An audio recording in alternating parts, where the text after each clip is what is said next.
প্রধান উপদেষ্টাকে ওখান থেকে ফেরার পর নির্বাচন নিয়ে একটা শব্দ উচ্চারণ করেছেন, করেননি। কেন করেননি? উনি কোনো প্রয়োজনই মনে করেন না তো।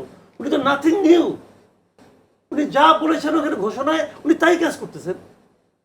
এখানে তো ওইগুলি হইলে হবে কিনা তার এখনো কোনো গ্যারান্টি নেই। যদি হয় তারপরেও কি হবে তাও কিছু বলা হয় না, কিন্তু হতে পারে।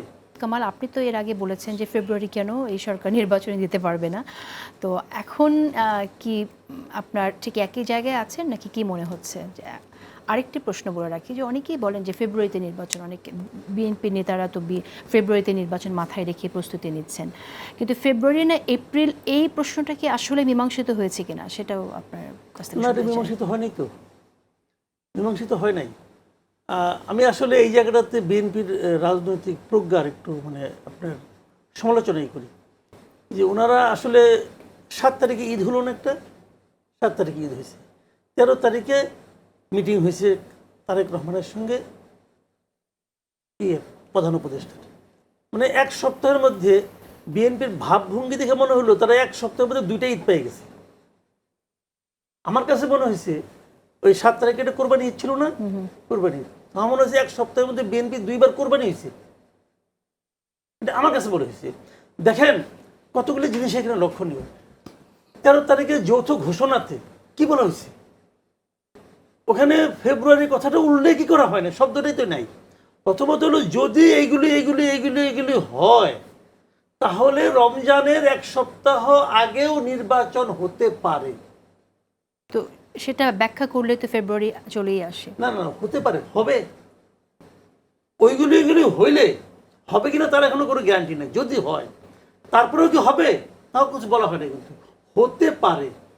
সেক্ষেত্রে আবার আরো কি করা প্রয়োজন আছে, এই হলো যদি। কিন্তু অনেক কিছু বিএনপি মনে করলো তারা যুদ্ধ জয় করে ফেলাইছে, ফেব্রুয়ারিতে ইলেকশন হচ্ছে, কোথাও বলা হয় নাই, কোথাও বলা হয় নাই। বরঞ্চ কি করা হয়েছে, বিএনপি অফিসিয়ালি যে 3 জন উপদেষ্টার ব্যাপারে তাদেরকে গভর্নমেন্টের কাছে আপত্তি জানিয়েছিল, তাদের মধ্যে প্রথম জনকে প্রথম মিটিংয়ে এনে আসিফ মাহমুদের পাশে এনে বসে রাখছিল, আর এই মিটিংয়ে দ্বিতীয় একজন খলিল সাহেবকে দিয়ে ওটা পড়াইছে,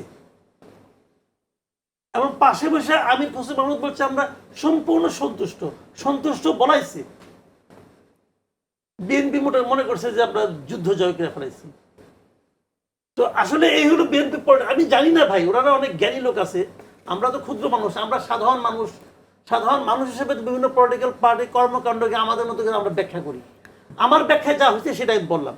এখন ওইখান থেকে যদি ফেব্রুয়ারি হতো, দেখেন লক্ষ্য করেন আপনি, বরঞ্চ ওই ঘোষণায় বলা হয়েছে যে প্রধান উপদেষ্টা ঘোষণা করেছেন এপ্রিলে নির্বাচন হবে, ওইটা কিন্তু ঘোষণার মধ্যে আছে। ওইখান থেকে ফেরার পর নির্বাচন এপ্রিলের পরিবর্তে ফেব্রুয়ারিতে হতে পারে, এটা কোন রকম নমুনা আপনি কি প্রধান উপদেষ্টা, ওনার অফিস অথবা সরকার কারো কথাবার্তা আপনি দেখেছেন? দেখেননি। প্রধান উপদেষ্টাকে ওখান থেকে ফেরার পর নির্বাচন নিয়ে একটা শব্দ উচ্চারণ করেছেন, করেননি। কেন করেননি? উনি কোনো প্রয়োজনই মনে করেন না তো। উনি তো নাথিং নিউ, উনি যা বলেছেন ওখানে ঘোষণায় উনি তাই কাজ করতেছেন। এখানে তো ওইগুলো হইলে পরে হতে পারে, আগে ওইগুলো হোক,